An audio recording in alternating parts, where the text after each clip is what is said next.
Hey there, pioneers! In this video, I'm going to show you how to make basic battery in Subnautica 2. Batteries are an early game resource used for crafting various tools and equipment. One early example is the scanner, which is an essential tool that requires a basic battery to craft.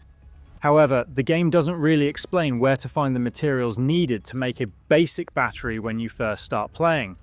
To craft a battery, you'll need two things: copper and an acidic rayon pouch.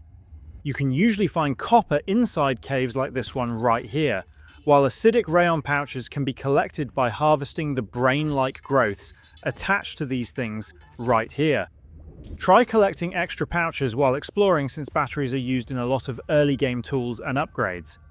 Once you have both materials, head back to the fabricator and craft your basic battery. And that's how to make basic battery in Subnautica 2. Please do drop a like and subscribe, it really helps the channel grow, and I'll see you in the next tutorial. Thank you so much for watching.